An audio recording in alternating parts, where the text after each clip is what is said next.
suffit? Ah, alors, vous m'entendez? Pour les gens en ligne, excusez-moi, mais voilà, très bien. Et donc, vous vous intéressez à la fois au texte, mais aussi à la transmission d'autres savoirs, et évidemment à cette transmission aussi par l'échange. Et c'est ce qui est très intéressant dans vos travaux, c'est donc l'échange entre, par exemple, le savoir cartographique, vous en aviez parlé, mais aussi au niveau de la faune, de la flore, donc de toutes les sciences, et comment finalement celles-ci étaient transmises, comprises des deux côtés finalement du monde. Donc, je n'en dirai pas plus. Nous sommes aujourd'hui sur une conférence d'1 heure, avec ensuite 20 à 30 minutes. N'hésitez pas à poser des questions, n'ayez pas peur. C'est le bon endroit pour le faire. Sinon, vous rentrez chez vous en disant « Mince, j'ai pas bossé cette question ». Et bien, c'est trop tard. Voilà, ben, c'est trop tard.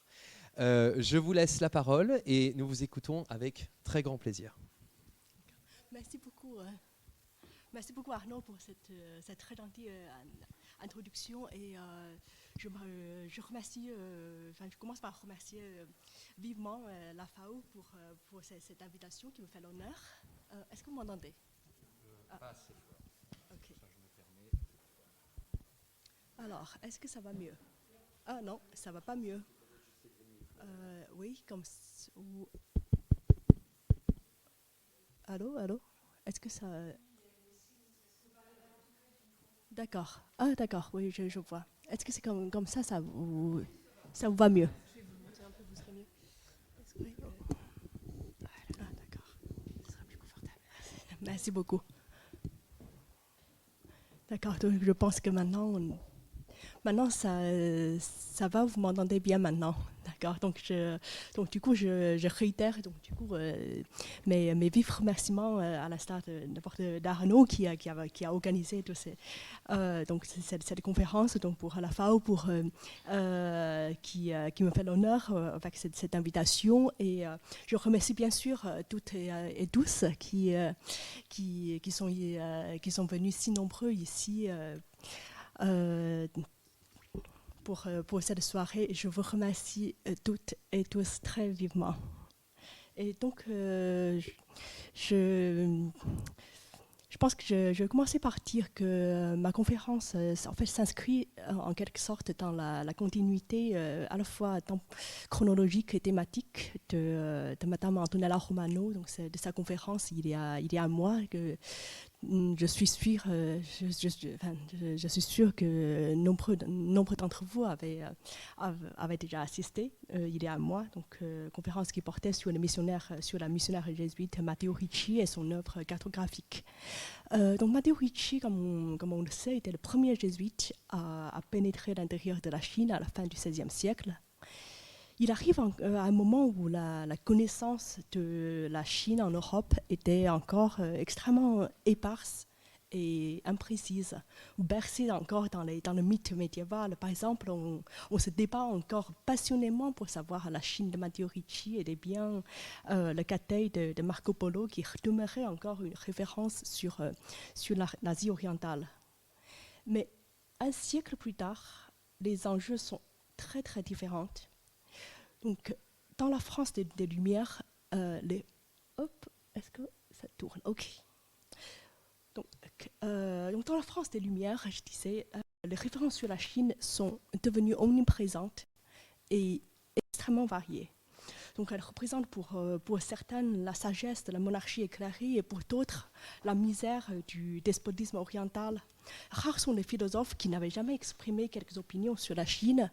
On connaît par exemple, donc j'ai mis quelques titres ici, les Novissima Sinica de Leibniz, L'orphelin de Chine de Voltaire, L'entretien d'un philosophe chinois avec un philosophe chrétien de Malebranche. Et là, je ne limite encore qu'à des ouvrages qui portent le mot Chine dans le titre. Donc, tous ces philosophes ne sont jamais rendus sur place en Chine. Ils dépendent donc entièrement des publications des voyageurs, surtout des missionnaires. Donc, je parlais plus fort alors. Bon, il n'y a pas de souci, je parlais plus fort. Excusez-moi. Oui. Oui. D'accord, comme ça. Merci. je disais qu'en fait, à partir du moment où on considère que tous ces auteurs des Lumières qui écrivaient sur la Chine dépendaient exclusivement des missionnaires pour leur information, alors la question se pose inévitablement à savoir si les missionnaires, la plupart des jésuites, mais pas que, ont donné une description fidèle et impartiale de la Chine, ou au contraire, s'ils n'avaient pas idéalisé ou déformé l'image de la Chine, intentionnellement ou non, à cause de leur agenda politique. Donc ces questions ont été énormément débattues, énormément étudiées par la communauté savante des chercheurs. Mais dans cette conférence aujourd'hui, je propose qu'on pose la question un peu autrement. Je propose qu'on lise ce texte. Donc c'est un appel à la souscription. Donc l'ouvrage en question, c'est la description de l'Empire de la Chine. Donc un ouvrage monumental en 4 volumes in folio, édité par le père jésuite Jean-Baptiste Duhade. Il est sorti en 1735. Donc un ouvrage qui deviendra une référence incontournable en matière de la Chine pendant tout le XVIIIe siècle. Et on lit dans l'appel à la souscription, donc le père Duhade doit bientôt faire imprimer un livre qui est singulier par sa nouveauté et bien capable de piquer la curiosité du public. Là, ça devient intéressant. On a jusqu'ici connu la Chine que par quelques relations des Européens. Ici, ce sont les Chinois eux-mêmes qui nous font connaître le génie de leur nation, leurs mœurs, leurs usages, leur religion, leur histoire, leur politique et la forme de leur gouvernement. Donc c'est un recueil de divers ouvrages des plus célèbres auteurs chinois, traduits de la langue chinoise en français, etc. etc. Donc en gros, cet appel à souscription, il nous dit, nous les jésuites, nous disons vrai, nous sommes crédibles, car nous nous appuyons sur les auteurs chinois. Donc il proclame ici rien de moins qu'une sorte de supériorité épistémologique des savoirs des Chinois par rapport au jugement des Européens lorsqu'il s'agit de connaître la Chine. Donc je pense qu'il y a dans ce discours une sorte de modernité assez frappante qu'on n'attend pas nécessairement d'un jésuite du XVIIIe siècle, d'autant plus que ce n'est pas une opinion privée, mais c'est une sorte de discours publicitaire qui est destiné à vendre un livre, une publication officielle extrêmement chère. Donc, j'ajouterais que en fait, cette publicité n'a pas été démentie par le produit fini. Donc, une fois on ouvre le livre, on voit une omniprésence des traductions. Donc, tous ces chapitres intitulés « Extrait d'un livre »,« Extrait d'un auteur chinois », etc., etc. Et quand on regarde un peu plus près, même dans des chapitres qui ne se revendiquent pas comme des traductions, on voit les traces des traductions à partir du chinois. Donc, par exemple, ici, donc, un chapitre sur le papier donc, qui se présente en fait comme une dissertation dont le jésuite parle bien à la première, donc, comme jeu à la première personne. Mais on voit quand même des passages comme ça, qui par exemple que le peu que je viens de dire en général sur le papier, sur la fabrication de papier en Chine, vient des auteurs chinois.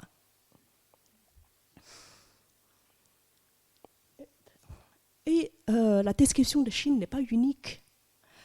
En réalité, en fait, la référence à des textes chinois traduits en français sont vraiment omniprésentes dans les publications des jésuites, donc dans les séries comme, je suis sûre que vous en êtes familier, donc la lettre édifiante et curieuse, ou bien plus tardivement les mémoires concernant les Chinois, ou encore des publications monographiques, et aussi dans des manuscrits non publiés, comme vous voyez ici en marche, tous ces textes originaux en chinois, donc mis au regard de leur traduction.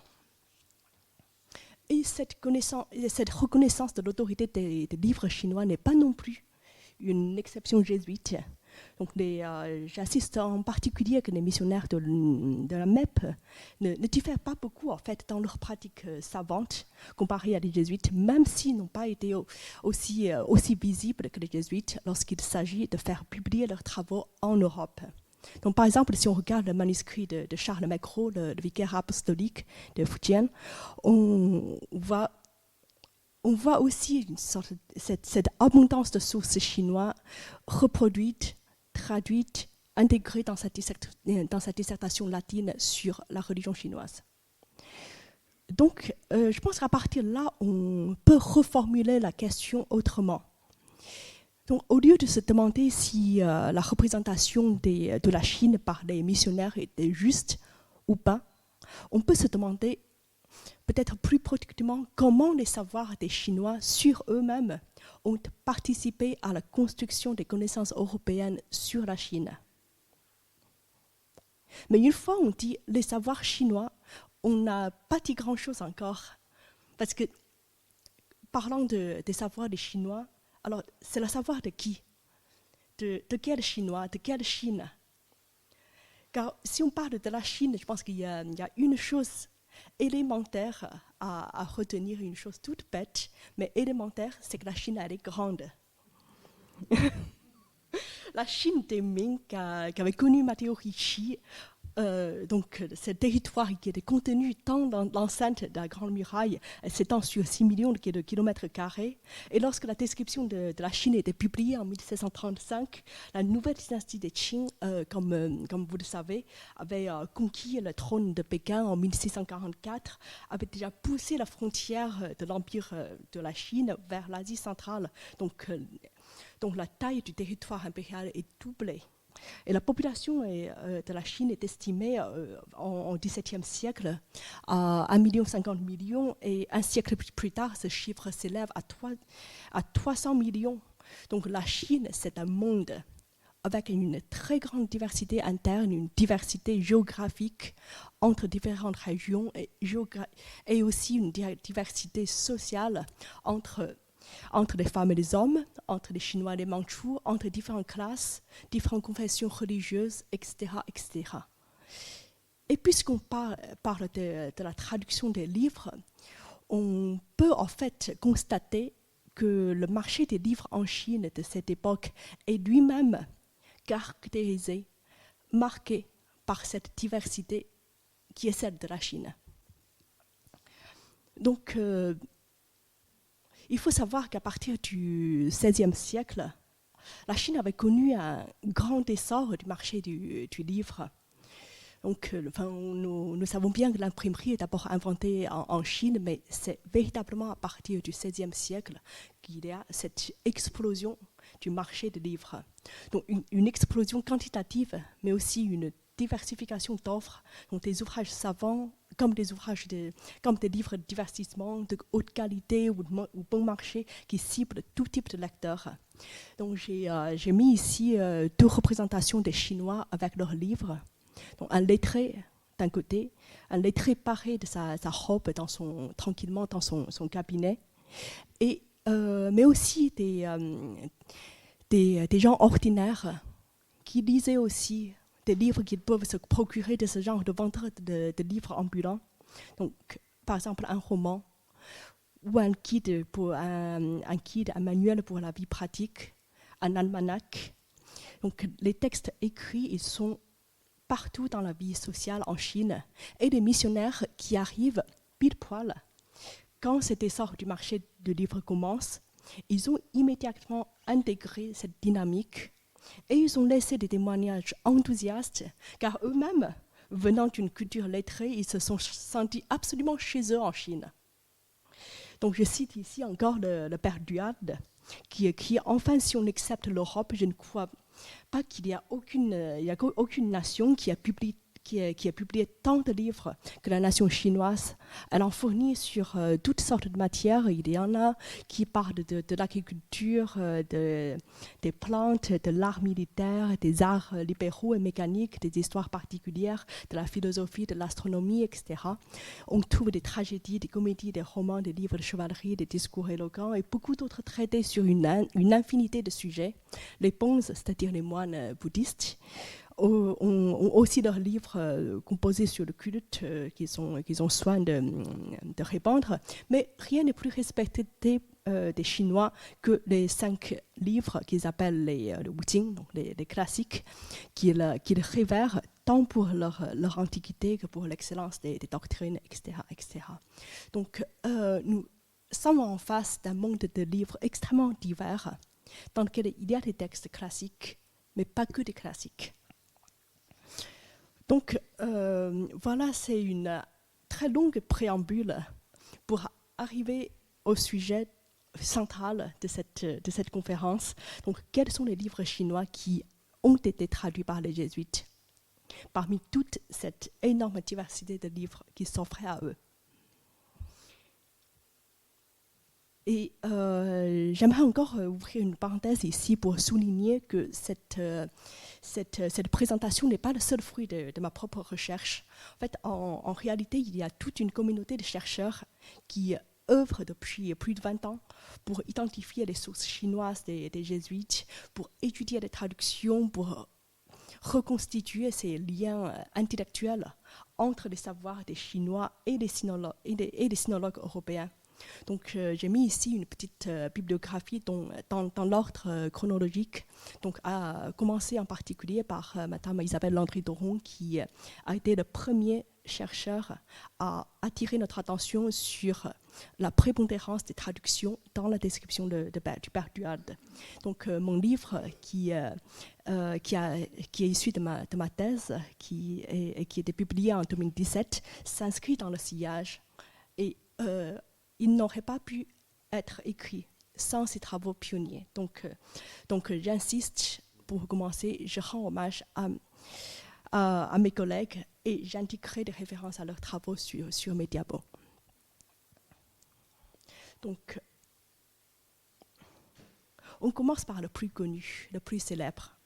Donc, la traduction latine des classiques confucéennes, donc le fameux Confucius Sinarum Philosophus, qui était publié à Paris en 1649 et qui fait donc cet ouvrage qui fait qu'aujourd'hui encore, on parle en français de Confucius avec la terminaison latine.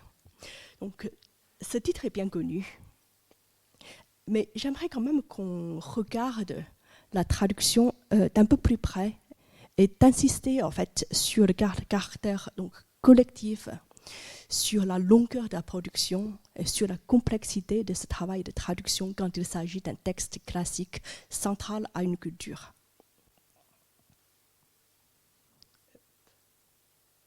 Donc en fait, le travail de traduction proprement dit, elle a commencé très longtemps avant la publication finale en 1649. Les jésuites avaient commencé à étudier les textes confucéens aussitôt qu'ils sont arrivés en Chine. Et ils ont vite commencé à les traduire, donc à traduire ce qu'on appelle les 4 livres.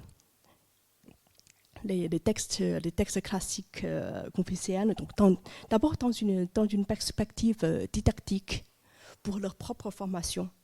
C'est-à-dire que pour arriver à dialoguer avec l'élite lettrée de la Chine, pour pouvoir se rendre crédible au regard de leurs interlocuteurs privilégiés, pour finalement espérer d'arriver à les évangéliser, il fallait connaître leur culture, il fallait apprendre à parler leur langue. Donc c'était le premier objectif de cette étude sur les textes classiques confucéens. Donc ces premières traductions se passent du coup en Chine, sur le terrain de la mission. Ce qui veut dire en fait que très peu de documents ont eu la chance d'être ramenés en Europe, préservés dans les archives et parvenir jusqu'à nous aujourd'hui. Mais il y a quelques rares documents qui ont survécu à l'usure du temps. Par exemple, donc le texte à gauche de l'écran, donc, on trouve dans les archives jésuites à Rome donc cet exemplaire annoté des 4 livres par un jésuite italien du nom de Francesco Bregatti qui arrive en Chine en 1636. Donc, vous voyez ici qu'il a couvert les marches du texte du livre chinois par ses annotations, donc des paraphrases et des résumés du texte en latin, en portugais, en italien. Et parfois, il souligne encore les phrases importantes avec un dessin de la main, comme vous voyez en bas. Donc c'est comme ça que les jésuites avaient commencé la traduction des textes classiques, donc dans un cadre privé d'apprentissage. Et ces notes de cours, on peut imaginer qu'ils sont beaucoup plus nombreux que ces quelques rares spécimens qui ont survécu jusqu'à aujourd'hui. Donc ces notes de cours sont transmises parmi les missionnaires d'une génération à une autre. Et dans les années 1660, donc les jésuites avaient commencé déjà à l'imprimer en Chine. Donc au milieu, vous voyez donc la première page de l'entretien de Confucius, donc dans la version imprimée par les jésuites en Chine en 1662. Donc le texte chinois, vous voyez, en fait, le format était assez intéressant. Donc le texte chinois est reproduit en grands caractères avec la translittération phonétique. Le texte chinois, la translittération phonétique qui est juxtaposée. Et ensuite, en bas, vous avez la traduction du texte en latin. Donc, c'est un manuel bilingue destiné à des jeunes missionnaires, à des apprenants qui veulent se familiariser avec la culture confucéenne. Et on voit ici, j'ouvre une parenthèse aussi pour souligner en quelque sorte la souplesse de la technique de xylographie, donc de l'imprimerie sur planche de bois, qui était couramment utilisée en Chine à l'époque. C'est-à-dire que le texte est imprimé sur le grabuge de bois, c'est-à-dire le texte est manuellement copié, ensuite calqué sur une planche de bois et gravé. Donc le graveur chinois n'a pas besoin de connaître l'alphabet latin pour pouvoir imprimer un texte en bilingue. Donc, ce qui est, je pense qu'il y a quelque chose d'intéressant à souligner si on s'intéresse aux livres chinois de cette époque. Et finalement, voilà. Encore 20 ans plus tard, le texte est rapatrié à Paris pour être imprimé.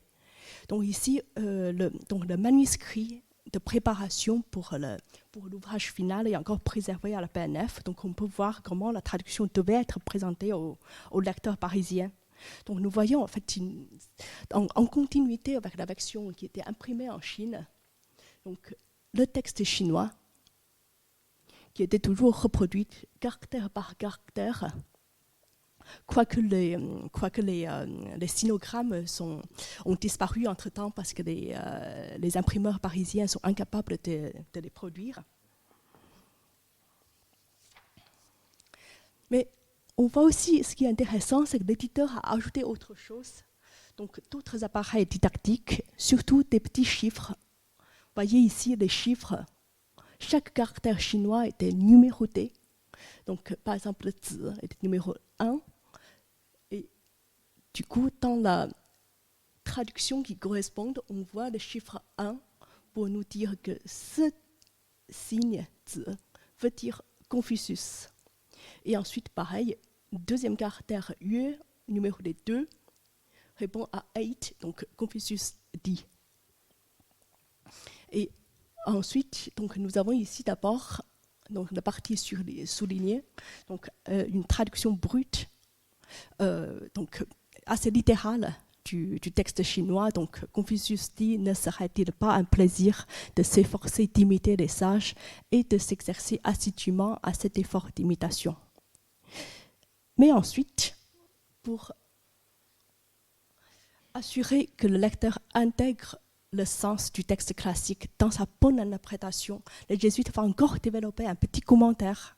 Donc, toute cette partie-là, qui dépasse le texte original de plusieurs fois de longueur, pour nous dire ceci, donc ce texte, et pour dire que chaque commencement a ses difficultés et ses obstacles, mais si tu les supportes avec une grande volonté, tu participes à la vertu et à la sagesse, etc., etc. Donc, chaque morceau de texte dans le classique et entouré de ce genre d'appareil critique extrêmement élaboré pour encadrer son sens. Et c'est une forme de lecture, donc on peut dire extrêmement intensif. Donc le lecteur est invité à méditer sur la signification profonde de chaque caractère, à vraiment les intégrer, les mâchouiller, les retourner. Donc, mais cette approche de lecture, j'aimerais insister, n'est pas propre aux jésuites qui viennent d'une culture externe. Donc si on regarde le même texte dans l'édition originale en chinois, ici, on voit en fait un format éditorial assez similaire. Donc on voit en grand caractère donc le texte original de Confucius et en plus petit caractère. Donc le texte qui occupe une demi-colonne, un commentaire qui en quelque sorte traduit le chinois archaïque en un chinois vernaculaire plus compréhensible pour les lecteurs chinois, surtout les lecteurs débutants du XVIIe siècle. Et en plus, le lecteur est censé s'appliquer à l'étude d'une manière active, par exemple ponctuer le texte, comme vous voyez ici, ou encore utiliser les marges du livre laissées vacantes intentionnellement pour prendre une note. Donc pour s'appliquer à ce genre de traduction et de commentaires au sein de la langue chinoise. Donc ce que j'aimerais dire par là, c'est qu'on voit une sorte d'affinité, voire une sorte de continuité entre la pratique de traduction des jésuites et les pratiques exégétiques des Chinois. Donc, les jésuites se sont en quelque sorte inspirés de leurs interlocuteurs chinois dans la pratique des lectures même. Donc, il y a une sorte d'ancrage, en fait, même au niveau du gestuel. Donc, quand on considère la pratique de traduction et de lecture des jésuites au regard de ce que font leurs homologues chinois. Donc, le texte de Confucius, c'est bien sûr certainement la traduction la plus connue des jésuites. Mais après que Confucius Sinarum Philosophus ait été publié, les générations plus tardives des jésuites avaient continué à traduire des textes qui relèvent de la culture classique, comme par exemple ce recueil impérial. Donc, cet énorme corpus de plusieurs centaines de pages in folio dans la description de l'Empire de la Chine.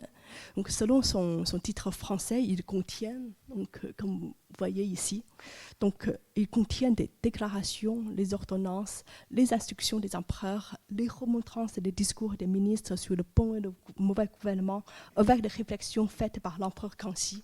Donc, la traduction aussi ici est aussi entouré de ce genre d'appareil de commentaires qu'on voit avec des textes classiques, donc un résumé, donc une sorte de chapeau qui résume le contexte et aussi la morale principale du texte. Et ensuite, la traduction du texte. Et en bas de page, mais aussi dans les marges, donc toutes ces notes ponctuelles qui éclaircissent le sens des syntagmes particuliers. Donc avec ces traductions, nous avons dans une certaine mesure effectivement une vue relativement idéalisée de la sagesse du gouvernement chinois et de la continuité des dynasties. Donc une sorte de, disons, une vue de la société chinoise qui est très pyramidale, qui est très hiérarchisée, donc dominée par la cour impériale, par l'orthodoxie, la figure des empereurs et des grands ministres, par leurs autorités qui n'est jamais questionnée. Mais quand on dit que les jésuites ont idéalisé la Chine, je pense qu'il est important de retenir la part prépondérante de la traduction dans cette partie de la littérature jésuite sur la Chine. C'est-à-dire que cette idéalisation d'une antiquité chinoise, elle n'est pas une invention jésuite, elle est déjà présente dans la culture des lettrés chinois. Tout ceci étant dit, comme je l'avais dit au départ, dans le monde des livres chinois de l'époque, on ne trouve pas que des textes classiques ou des sagesses des anciens.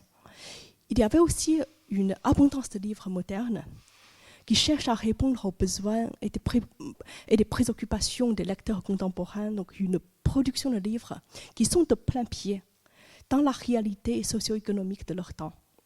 Et à vrai dire, la traduction de ces textes non classiques occupe une place peut-être tout aussi importante quantitativement que les textes classiques dans les publications des jésuites sur la Chine. Donc à travers ces textes-là, on voit une facette assez différente de la vie des jésuites en Chine et par là aussi une toute autre image de la Chine même. Donc, je vais maintenant donner quelques exemples des traductions faites par le père jésuite François-Xavier d'Entrecol, qui est un jésuite qui a passé une très longue carrière en Chine, de 1697 jusqu'à sa mort en 1741. Donc, le père d'Entrecol était une figure d'autorité pour la mission française, dont il avait été le supérieur pendant 12 ans, de 1707 à 1719. Et c'est aussi un auteur prolifique, c'est quelqu'un avec une production savante extrêmement importante. Mais je pense que ceux d'entre vous qui s'intéressent à la porcelaine, vous savez sans doute que c'est le père d'Entrecol qui avait donné la première description exacte de la technique de porcelaine de Qingdezhen, donc une description qui, à l'époque, avait très largement circulé dans toute l'Europe et qui aujourd'hui encore reste pour les historiens de la porcelaine la meilleure description technique de la porcelaine de Qingdezhen.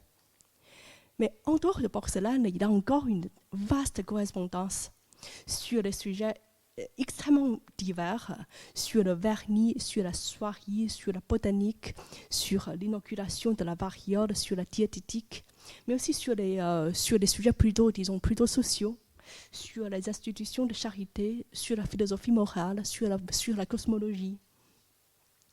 Et une chose très notable dans le parcours du père d'Entrecol, c'est qu'il n'a jamais été à la cour. Il avait d'abord passé 20 ans dans la province du Sud, tout d'abord brièvement pendant un an et demi à Fujian, où il avait d'ailleurs beaucoup collaboré avec les missionnaires de la MEP. Et ensuite, pendant près de 20 ans, à Fujian, à Jiangxi, donc cette province qui se situe à ce niveau-là, où il avait été un missionnaire de campagne pendant 20 ans. S'il remonte à Pékin pour les 20 dernières années de la vie, c'est pour travailler comme administrateur de l'église, mais jamais entrer dans le service de la cour. Donc, j'ouvre aussi ici une parenthèse pour dire que, pour clarifier un point que je pense assez important. C'est quand on parle des jésuites, on pense aux missionnaires qui sont à la cour impériale. Par opposition aux missionnaires, par exemple, de la MEP, qu'on associe à l'évangélisation parmi les classes populaires.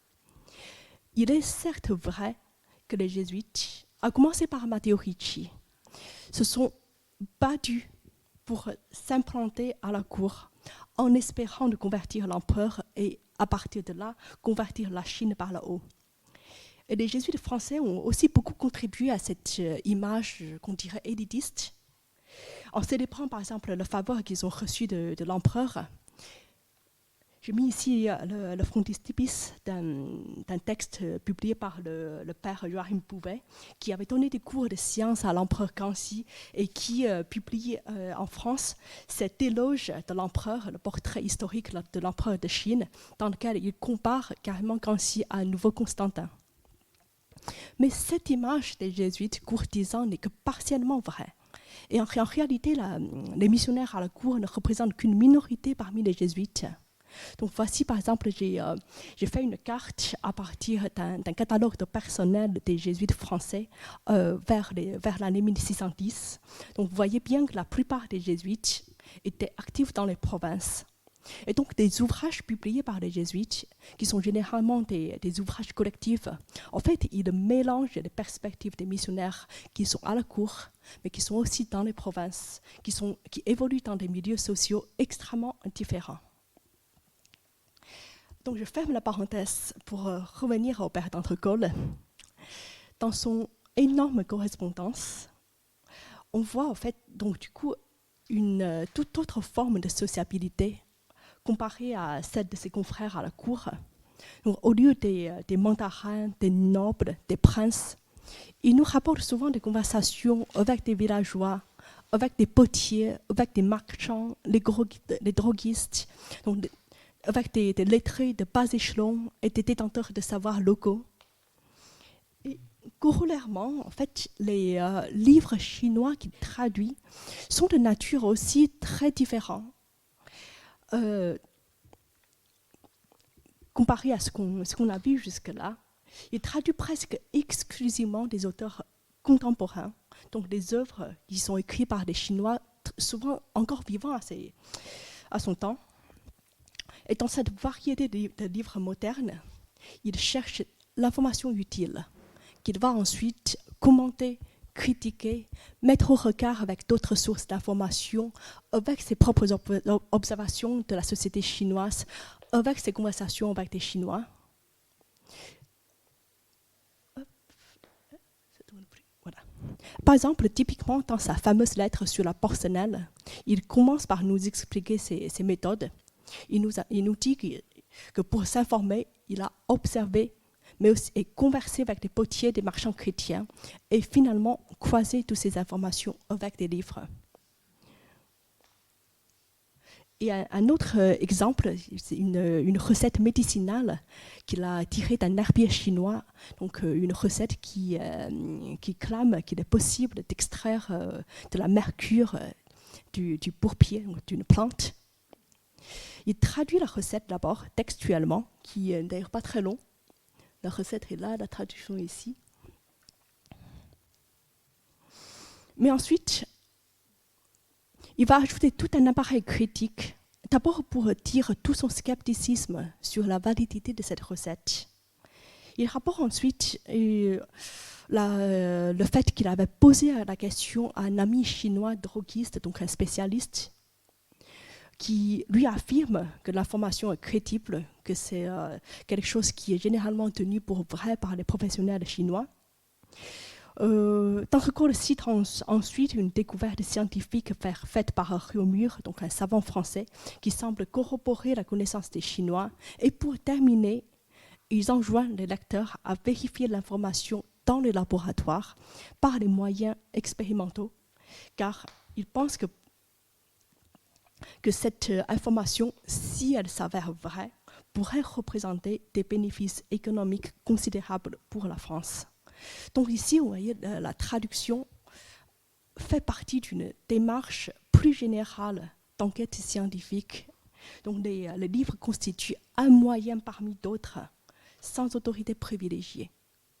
Et on lit encore parfois dans ces traductions tout simplement qu'il fait appel à son bon sens pour questionner le texte chinois qu'il traduit. Et un texte que je trouve particulièrement délicieux est celle-ci, donc c'est une note de traducteur dans la traduction d'un manuel de diététique, dont il traduit le titre comme « L'art de se procurer une vie saine et longue ». C'est un texte sur les règles d'hygiène quotidien. L'auteur chinois recommande en fait tout simplement qu'on ne doit pas parler ou chanter une fois qu'on est couché, et il cite l'autorité de Confucius qui aurait, selon les classiques, fait une sorte de règle de ne plus parler une fois qu'il est couché. Et là, on voit, dans la note de traducteur, D'Entrecol se moque gentiment de ces Chinois et de leur excès de révérence envers Confucius, en disant mon auteur chinois, il cherche trop de mystère dans le silence que garde Confucius pendant la nuit. Il est plus vraisemblable que Confucius cessait alors de s'entretenir avec ses disciples parce qu'il avait assez discouru pendant la journée et qu'il avait besoin de repos. Donc, ce que je veux dire par tous ces exemples, c'est que nous sommes ici dans un rapport entre traducteur et auteur qui est totalement différent comparé à ce qu'on avait vu tout à l'heure dans le cas des traductions classiques. Donc c'est une forme de lecture plus égalitaire, plus dialogique, et plus ouverte vers d'autres finalités. Donc, j'aimerais maintenant aussi m'arrêter un peu plus longuement en fait, sur deux traductions du Père d'Entrecôte qui me paraissent particulièrement intéressantes. Donc, la première est publiée dans la description de l'Empire de la Chine sous le titre de « L'art de rendre le peuple heureux en établissant des écoles publiques ». Donc, l'original chinois qui avait été identifié par Madame Isabelle Landry-Doron et ce qu'on appelle un manuel de fonctionnaire. Donc la raison d'être de ce genre de livre est aussi assez intéressant au regard de la discussion qu'on avait eue tout à l'heure sur les textes classiques. Car au fait, les magistrats locaux chinois de cette époque, qui sont chargés de l'administration des communautés au niveau des sous-préfectures, ils étaient sélectionnés par un système d'examen impérial fondé sur la reconnaissance des classiques. Donc, les magistrats locaux n'ont pas été préparés professionnellement aux tâches pratiques qui les attendent dans une bureaucratie. Donc, un fonctionnaire débutant ne saura pas nécessairement comment lever les impôts, comment trancher les litiges, comment gérer ses subordonnés, ou encore comment organiser une opération de secours public en cas de catastrophe naturelle. Donc du coup, vers le XVIIe siècle, on voit émerger en Chine un nouveau genre de livres sur le marché. C'est-à-dire certains magistrats chevronnés commencent à publier des manuels qui synthétisent leurs acquis d'expérience pour enseigner aux plus jeunes collègues comment concrètement on devient un bon fonctionnaire et comment on met à l'application la philosophie confucéenne sur la société idéale qu'on avait acquis, intégrée en étudiant les classiques. Donc cette littérature de manuels de fonctionnaire, on pourrait le penser comme une sorte de confucianisme appliqué. Et pour les historiens aujourd'hui, en fait, ces manuels de fonctionnaires font des lectures absolument fascinantes car ils regorgent de détails sur la vie quotidienne, une vie souvent difficile, litigieuse, violente, très loin de l'image de la Chine idéalisée. Mais pourquoi un missionnaire le lira? Donc, le Père d'Entrecôte nous explique, quand il envoie sa traduction à Paris, qu'il avait été motivé de lire ce livre, car un fonctionnaire local vient d'établir une école caritative pour les enfants pauvres. Et ça lui a donné l'inspiration, à savoir, est-ce que les missionnaires peuvent aussi créer des écoles chrétiennes comme un moyen d'évangélisation? Donc du coup, il se lance dans une enquête sur la faisabilité d'un tel projet. Donc d'une part, il fait une enquête du terrain pour constater que les maîtres d'école jouissent d'un très grand respect chez les gens ordinaires et que les écoles caritatives ouvertes aux enfants pauvres sont relativement rares. Donc là, il y a, disons, une sorte de lacune à combler par les missionnaires. Et d'autre part, il lit des livres. Il lit des manuels pour les fonctionnaires où il trouve, par exemple, des règlements détaillés sur le fonctionnement d'une école caritative, sur le calendrier scolaire, sur la gestion des fonds, sur la sélection des maîtres, sur chaque détail de la gestion d'une école. Donc, il alterne finalement sa traduction du texte chinois avec ses propres remarques, donc c'est issu de ses propres observations. Donc ils envoient le tout en Europe pour dire à sa hiérarchie, aide-moi, lève le fonds pour moi, j'ai besoin de l'argent pour créer des écoles caritatives. Ce sera un puissant moyen d'évangélisation. Je suis sûr que je réussirai, mon projet est faisable en Chine. Et ma traduction en est la preuve, car il dit dans sa lettre, c'est le moyen d'apprendre des Chinois même ce qui est que la Chine. Donc ici, la traduction n'est pas une opération simplement savante, elle participe à une initiative sociale d'un missionnaire, dont le missionnaire se voit comme faisant partie de l'élite locale, avec des responsabilités sociales vis-à-vis du peuple. Et pour pouvoir bien remplir ce rôle, il va s'inspirer de l'expérience des fonctionnaires locaux chinois par la voie de lecture et de la traduction. Et je vais encore parler un peu longuement d'une autre traduction par le même père d'Entrecôte qui peut en quelque sorte bousculer nos idées reçues sur les missionnaires et les traductions. Ce texte est également publié dans la description de l'Empire de la Chine sous le titre de Dialogue où un philosophe chinois moderne nommé Chen expose son sentiment sur l'origine et l'état du monde. Donc la traduction elle-même est déjà assez frappante. Elle est faite non pas dans un esprit d'appréciation, mais dans un objectif de combat contre certains courants de pensée chinois. D'Entrecôte explique la motivation de sa traduction comme la rencontre avec des jeunes lettrés qu'il juge athées, c'est-à-dire ceux qui ne croient pas que le cosmos soit divinement créé. Donc, la traduction du texte chinois alors, est du coup accompagnée d'un énorme corpus de notes bas de page dans lequel D'Entrecôte va critiquer. Donc ces notes bas de page dans lesquelles D'Entrecôte va critiquer la philosophie de l'auteur, parfois assez violemment. Donc, on ne peut pas entrer, on n'a pas le temps aujourd'hui d'entrer dans le texte même de ces notes bas de page, mais vous pouvez déjà voir par la taille de l'espace occupé par ces notes qui sont visuellement assez écrasantes sur la page. Et en plus, il se trouve que l'original chinois n'est pas non plus un texte conventionnellement compris comme philosophique. Là, c'est en réalité traduit un chapitre dans un recueil de contes vernaculaires, donc un recueil de contes intitulé Doupeng Xianhua, donc des propos oisifs sous la tonnelle aux haricots, littéralement.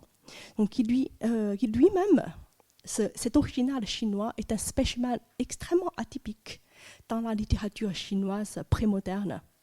Donc le livre est écrit comme une sorte de récit enchâssé. Donc il raconte qu'au début du printemps, dans un village au sud de la Chine, des villageois avaient monté une tonnelle et semé des haricots pour pouvoir ensuite s'assembler agréablement dans l'ombre et bavarder pendant leurs heures de repos. Donc les 12 chapitres du livre correspondent à 12 histoires que les villageois se racontent. Mais dans ce cadre parfaitement bucolique, on entend des histoires parfois très troublantes. On entend des villageois revisiter des contes moralistes traditionnels. On les entend questionner, réinterpréter, parfois démolir des personnages historiques longtemps tenus comme des modèles de l'éthique confucéenne. Donc le contexte historique ne paraît que de manière très très allusive dans le texte, mais un lecteur informé comprendrait facilement que l'auteur anonyme écrit au lendemain de la conquête de la Chine par les Mandchous, donc un événement que les lettrés chinois avaient vécu comme un bouleversement total de leurs valeurs, donc un cataclysme à la fois politique et cosmique dont il fallait expliquer donc, pourquoi nous, la civilisation, nous avons été subjugués si facilement par les barbares. Et donc, du coup, dans le dernier chapitre de l'ouvrage chinois, on voit, donc c'est ce chapitre même que le père d'Entrecôte traduit. Nous voyons justement en fait un lettré assez excentrique qui arrive impromptu dans le village pour faire un sermon sur la cosmologie à des villageois qui sont absolument pantois.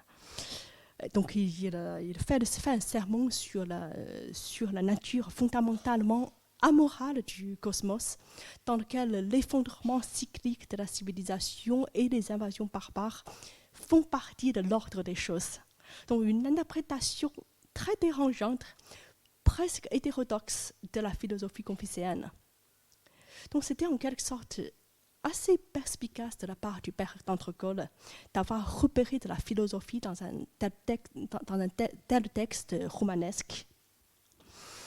Donc ce roman n'est pas très très connu, même pour les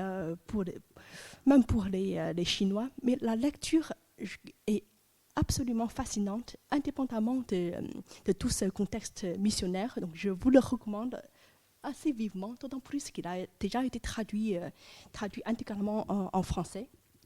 Mais pour le sujet de cette conférence d'aujourd'hui, j'ai parlé assez longuement de cet exemple pour dire une chose,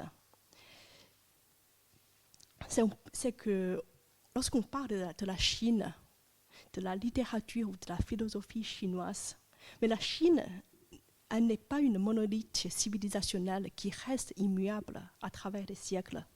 Il y a certes une sorte de continuité dans la tradition, il y a un socle commun des textes canoniques, mais la tradition est aussi sans cesse réactualisée, remise en question, réinterprétée à l'aune des problématiques du jour.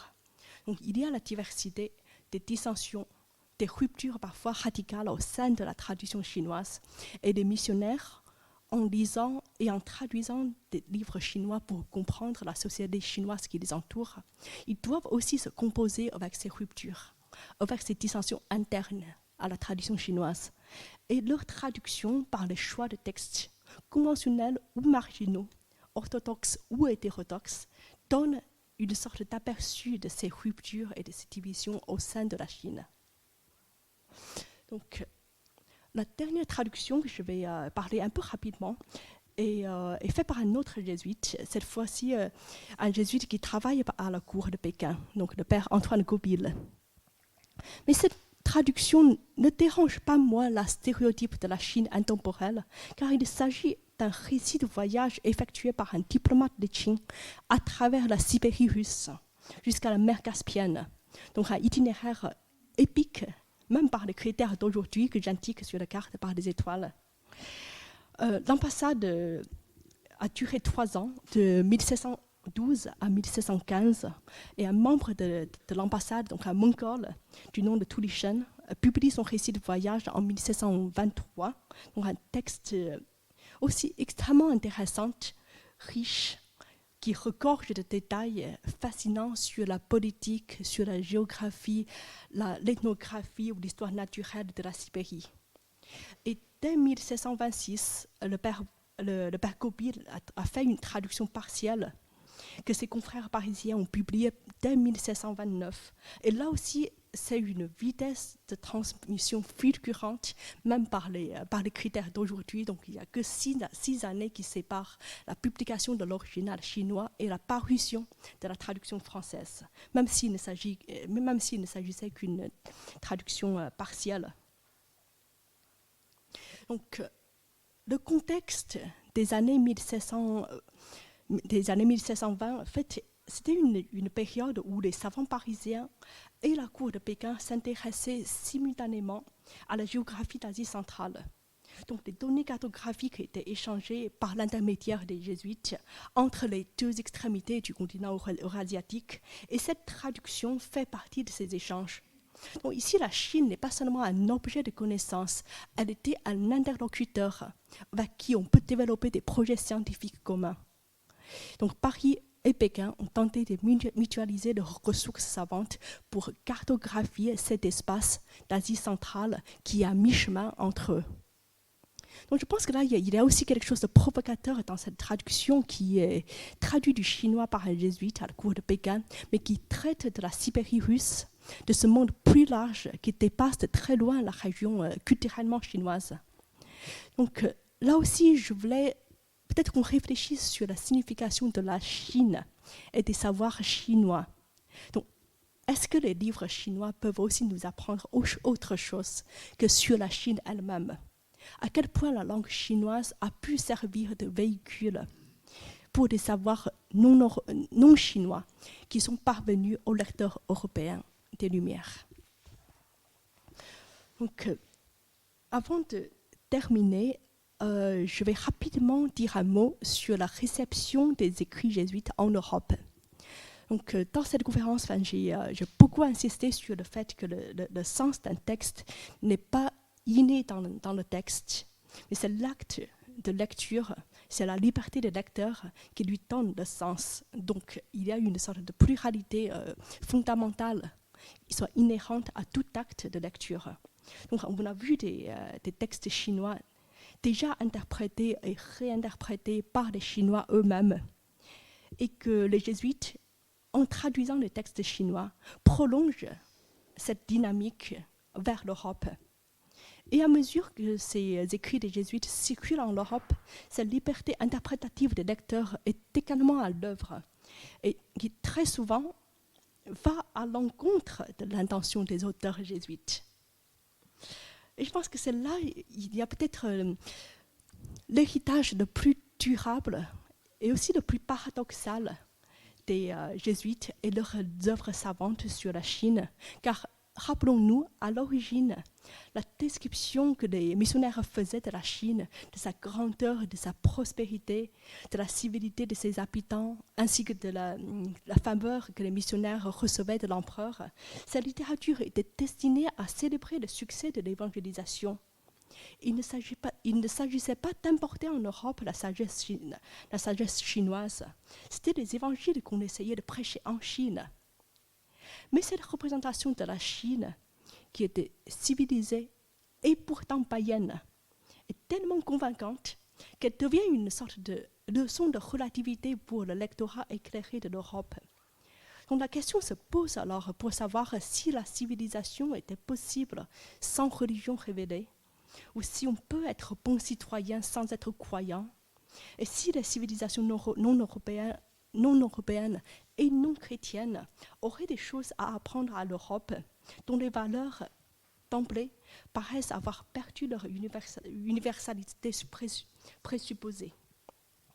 Donc, par exemple, le philosophe Leibniz, il est, comme on le sait, correspondant de longue date avec des jésuites, prend déjà la Chine comme une source de sagesse philosophique et œcuménique. Il suggère même l'envoi des missionnaires réciproques entre l'Europe et la Chine, en disant par exemple, si nous envoyons en Chine des missionnaires pour enseigner aux Chinois la religion révélée, eux, les Chinois, ils pourraient aussi en échange nous envoyer des missionnaires pour nous enseigner la théologie et la philosophie naturelle. Et pour le philosophe Voltaire, qui était aussi un lecteur avide des textes des jésuites, la Chine est aussi un modèle politique de tolérance qui est apte à garantir la paix civile au-delà de la diversité des croyances sous l'universalisme d'une foi théiste inclusive.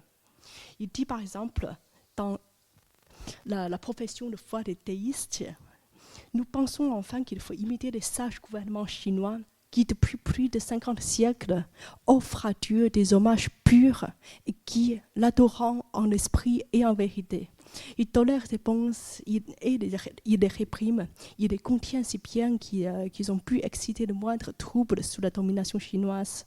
Nous avons acheté dans cette terre antique des porcelaines, des lacs, du thé, des paravents, des magots, des commodes, des rhubarbes, de la poudre d'or. Pourquoi n'allons pas y acheter aussi la sagesse ?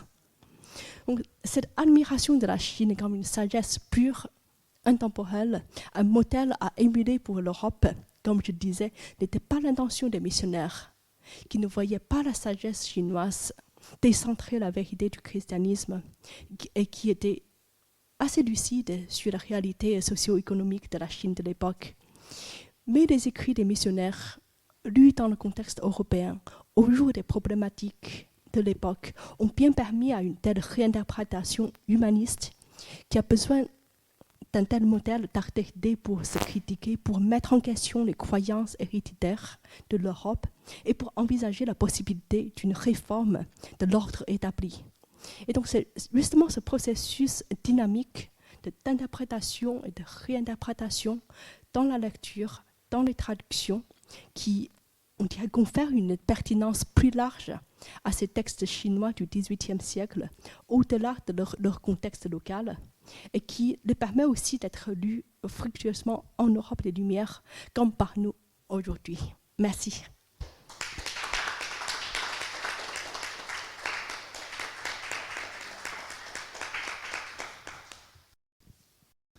Merci beaucoup. Bien, on va tout de suite passer aux questions. Moi, j'en ai un certain nombre, mais on va laisser la possibilité ici à l'auditoire de s'exprimer, ou en ligne également. Qui veut commencer ? Bon, enfin, j'en aurai deux. Bon, j'ai un petit commentaire là. Quand vous parlez des petits commentaires, ça me fait penser aux gloses du Moyen-Âge. Bon, je voulais savoir s'il y avait beaucoup de différences entre la langue vernaculaire et la langue classique. Mais surtout, ma principale question, c'est il parle des procédés de la porcelaine, mais ce n'était pas des secrets préservés, et d'autres peut-être processus, Même le papier, à la limite, même la pâte à papier. Hein.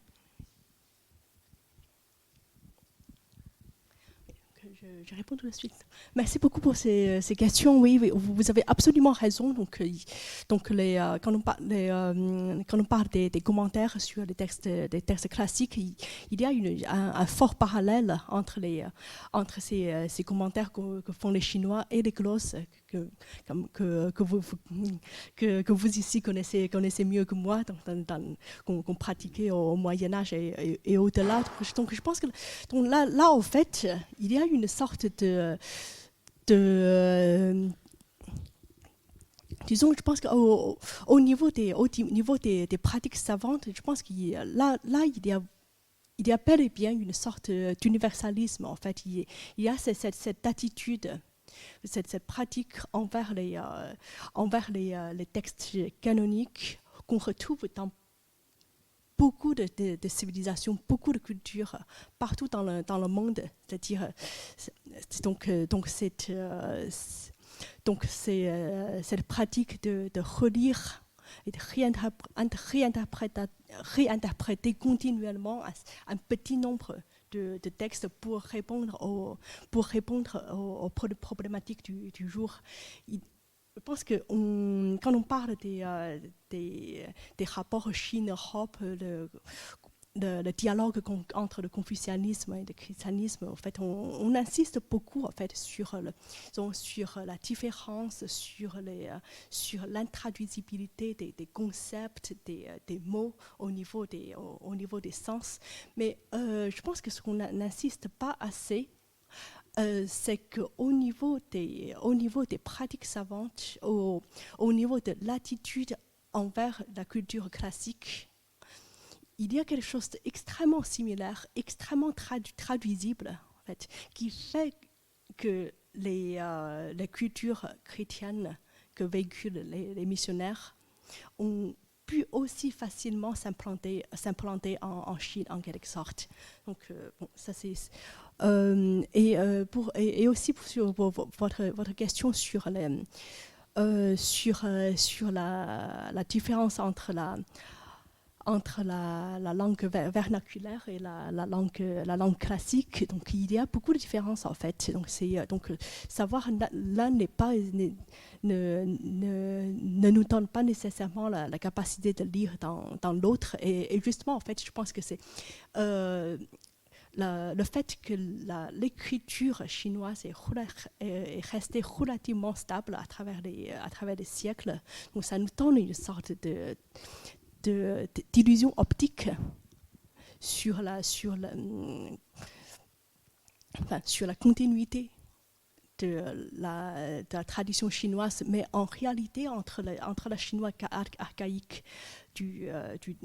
d'avant Jésus-Christ et le chinois vernaculaire, voire même le chinois littéraire du XVIIIe siècle, il y a un énorme fossé et qui nécessite en fait une sorte de traduction intralinguistique au sein des gens qui parlent chinois. Donc là aussi, je pense que du coup, pour dire en fait la pratique de traduction des jésuites, en fait, on peut les interpréter en fait du point de vue chinois en fait dans cette perspective-là comme une sorte de continuité des pratiques de traduction que les Chinois pratiquaient déjà sur leur propre texte. Alors la question de secret. La question de secret, elle est toute relative.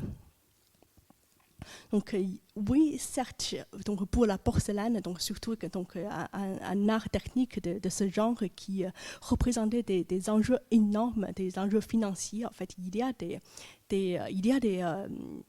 un système très élaboré de protection des secrets, même entre les Chinois eux-mêmes. Par exemple, on sait, enfin même. C'est quelque chose qui est pratiqué encore à une époque très récente. Nos collègues, les ethnographes, nous montrent qu'en fait, donc, il y a des corporations d'artisans qui monopolisent certaines étapes de la production de porcelaine. Et donc, qui ne s'intermarient pas avec d'autres corporations issues de d'autres localités, qui monopolisent d'autres étapes, justement pour protéger leurs secrets professionnels. Mais en même temps, le secret est aussi relatif. Par exemple, quand on lit la lettre du père d'Entrecôte, il parle beaucoup de la confiance que ces chrétiens lui font en tant que prêtre. Et un autre exemple que je dirais, non pas de cette lettre sur la porcelaine, mais une autre lettre du même père d'Entrecôte sur la technique de l'inoculation de la variole. Il dit très expressément qu'il avait obtenu le secret d'un praticien chinois sous promesse qu'il ne communiquait pas le secret à d'autres Chinois. Donc du coup, il y a parfois la distance que sépare l'Europe et la Chine. Elle facilite la transmission de savoir. À compléter aussi, je vous conseille vraiment un livre, c'est Voyage en Chine, qui est un monument qui fait 500 ou 600 pages de traduction de voyageurs qui sont effectivement, et il ne faut pas oublier évidemment le rôle aussi des voyageurs aventuriers qui donnaient une facette très très réaliste de ce qu'était la Chine, notamment au niveau des possibilités donc, de commerce en fait, local. Tout était verrouillé, ils n'avaient aucune possibilité de gérer ou d'avoir quoi que ce soit comme pouvoir local, hein. Et quand évidemment ces textes arrivaient en France, c'était aussi une bonne manière aussi de casser cette image que Voltaire avait eue. D'autres questions, madame? Est-ce que la découverte de François Xavier a contribué à la découverte de la porcelaine en Europe? Alors, pas directement. En réalité, pas directement en fait. Donc, la découverte de la porcelaine, elle est donc disons la première manufacture qui avait réussi à produire de la porcelaine, c'était en Allemagne et c'était avant la lettre du père d'Entrecôte. Donc il y a une part de contingence qui avait joué dans cette découverte. Mais la lecture, donc ce que le père d'Entrecôte avait révélé, donc l'essentiel de sa découverte, c'est les différents ingrédients qui devaient entrer dans la pâte de porcelaine. Donc d'une part, il fallait le kaolin et d'autre part, donc une autre sorte d'argile qui s'appelle le pétwins. Donc c'est le mélange d'ingrédients qui était le premier à souligner. Et aussi, mais là, je pense que pure coïncidence, en France, la découverte du filon de kaolin, finalement, comme on le sait, c'est fait à Limoges. Et Limoges, c'était le pays natal du père d'Entrecôte, pur hasard.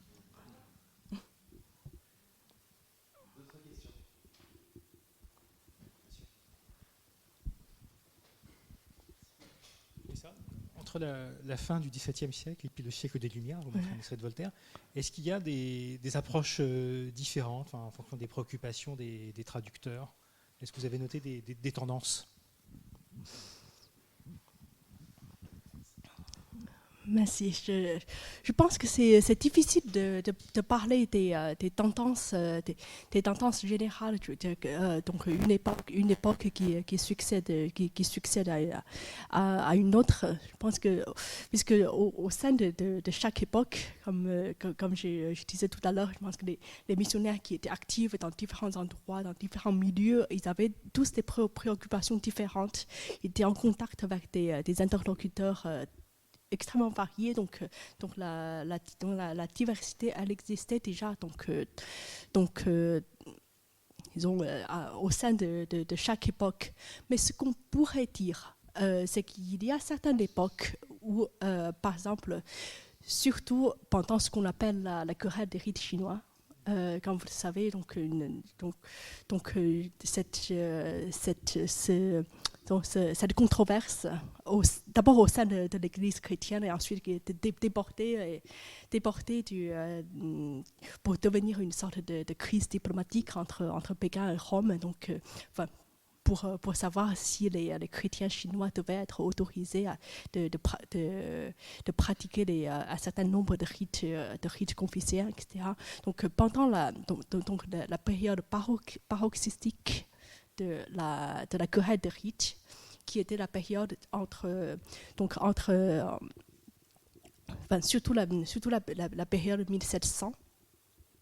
Donc, une période où les différents les missionnaires des différentes congrégations, mais aussi des différentes fractions de missionnaires au sein de la même congrégation, ils essayaient tous de pétitionner Rome, essayer d'infléchir la décision du pape en matière des rites chinois, donc selon leur compréhension de la nature des rites chinoises. Donc pendant cette période-là, on voit une explosion des traductions de textes. La plupart ne sont pas publiés en fait, mais tous les missionnaires s'appuyaient sur l'autorité des textes chinois qu'ils traduisaient, interprétaient pour dire au pape que c'est comme ça qu'il faut comprendre la nature des rites chinois.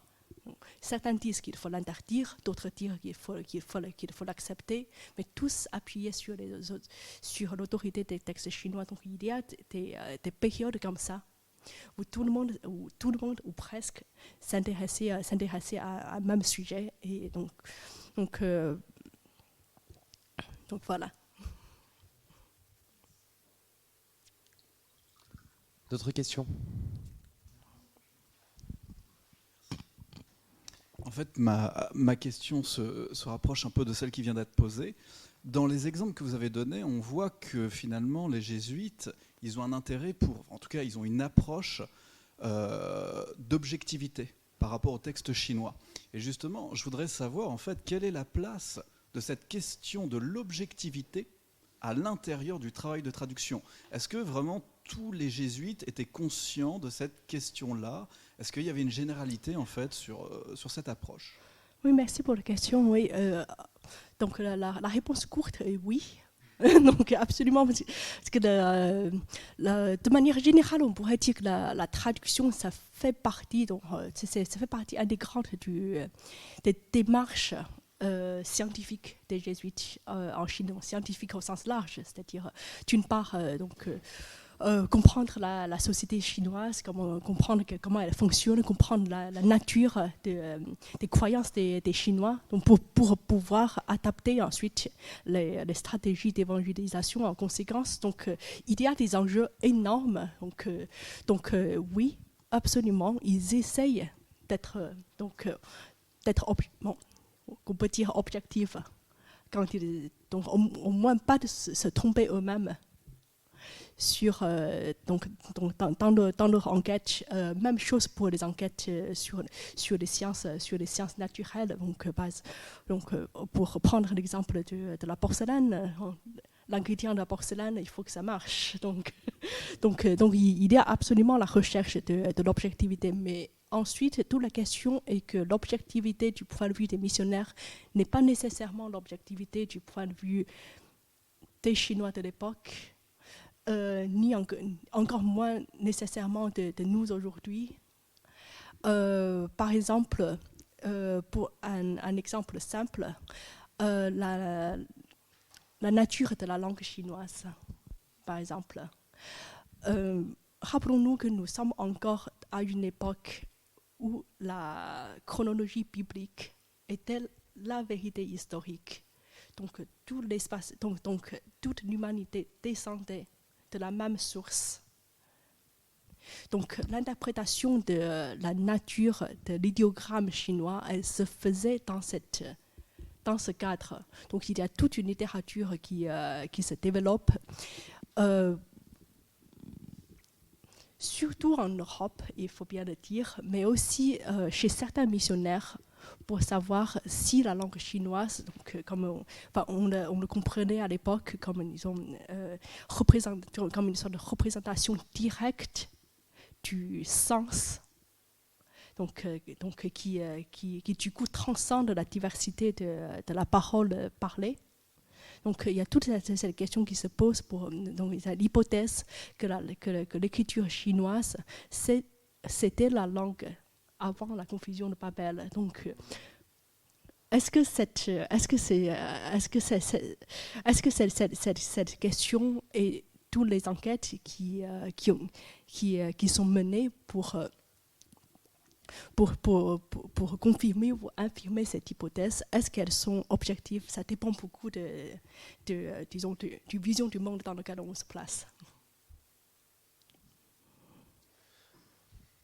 On sait qu'il y a certains traducteurs qui coupent un peu aussi les récits en fait pour aller à l'essentiel. On connaît le traducteur de Sun Tzu, de l'art de la guerre de Joseph-Marie Amiot, toulonnais, et dans les études justement plus récentes de ces traités de stratégie militaire anciens, on voit qu'il a coupé des morceaux complètement entiers. Est-ce que c'était intentionnel, alors lui comme d'autres, de le faire, ou est-ce qu'il reposait lui-même sur des documents, comme vous le dites, en fait, qui étaient déjà un petit peu en fait simplifiés pour être traduits en fait dans une autre langue? Oui, c'est très intéressant comme question, merci. Donc, personnellement, je n'ai pas étudié cette traduction en particulier, donc je ne sais pas quels sont les motifs du père Amiot, mais pour parler à partir des cas dont je suis plus familier, en fait, il y a une diversité de motifs. Donc d'abord, il faut bien être sûr que ce soit le missionnaire, le traducteur lui-même qui l'a coupé.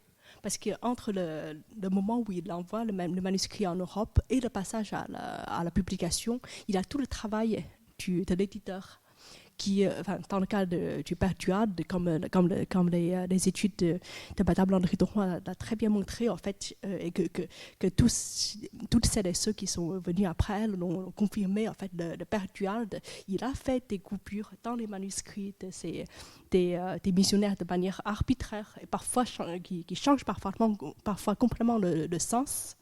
Bon, un exemple qui, en fait, justement, la traduction sur les écoles caritatives que j'ai parlé tout à l'heure, je n'ai pas entré dans le détail, mais à l'origine, le père d'Entrecôte traduit ce texte pour dire à sa hiérarchie: j'ai besoin de fonder des écoles chrétiennes en Chine selon un modèle existant en Chine. Par la suite, donc, si on fait ça, les Chinois se rendraient compte de la supériorité de notre éducation par rapport à la leur. Le père Duade l'a très sévèrement coupé, le texte, l'a publié dans la description de Chine, de telle sorte que le texte publié paraît être une sorte d'éloge du système éducatif chinois, de quelle sorte ensuite on a des témoignages, des lettres qui avaient été écrites par les lecteurs pour dire on espère bien que les méthodes éducatives chinoises soient adoptées en Europe. Donc ce qui inverse totalement l'intention originale du traducteur. Donc un exemple de l'importance de la main invisible de l'éditeur. Mais ensuite, bien sûr, les traducteurs eux-mêmes, ils coupent aussi, pour tout type de raisons. Des fois, pour gagner du temps, pour aller à l'essentiel. Mais je pense que quand on dit tout ça, je pense qu'il faut une chose à garder en tête, c'est que pour un traducteur de couper ou de complètement réécrire son original quand il traduit, c'est très normal au XVIIIe siècle, même quand on traduit entre les langues européennes. On a des exemples de traducteurs qui traduisent pas entre les langues aussi proches que l'anglais et le français, par exemple, le traducteur français de John Locke, du philosophe John Locke. À mesure que lui-même sa notoriété en tant qu'écrivain augmentait. On voit que à chaque réédition de sa traduction de Locke, il y rajoutait des choses, il y coupait des choses, et il revendique sur la page de titre. C'est une version augmentée, améliorée de l'original. Donc, donc je pense que quand on évalue les pratiques de traduction des missionnaires en Chine, il faudrait les mettre dans cette sorte d'écologie générale des traductions en Europe. Je pense que ça se comprend très bien même à l'époque actuelle. Je veux dire que quand on étudie ou on s'intéresse à la Chine, les informations qu'on a aujourd'hui sont aussi éditées. Il y a quand même cette main invisible, comme vous le dites, et ça montre aussi tout l'intérêt de ce type de recherche. J'aurais une dernière question plutôt de manière générale, parce qu'on voit effectivement bien comment la sinologie effectivement se développe en France par l'intermédiaire de ces professionnels, évidemment aussi de ces traducteurs. On comprend moins dans d'autres pays en Europe comment aussi l'intérêt en fait pour la Chine s'est développé. Je parle par exemple en Europe centrale, en Europe du Nord, en Europe de l'Est, où on a finalement assez moins finalement d'informations, même de publications du même type que les vôtres, ou est-ce une perception personnelle complètement fausse? Parce que l'intérêt aussi serait aussi de s'intéresser à comment on traduisait ces textes-là sur Confucius ou autre chose, ou sur la porcelaine, en Allemagne, en Italie, en Espagne ou au Portugal. Oui, merci. Je pense que donc là, je pense que je fais une réponse qui en quelque sorte une confession d'ignorance. Parce que je pense que nous sommes beaucoup, nous les chercheurs, nous sommes beaucoup limités par nos compétences linguistiques. Par exemple, mes recherches portent essentiellement sur l'espace francophone, donc qui n'est pas limité au Royaume de France, mais la France, le français étant une langue internationale à l'époque, mais c'est essentiellement à travers le prisme de la langue française que j'étudie la sinologie européenne. Donc, du coup,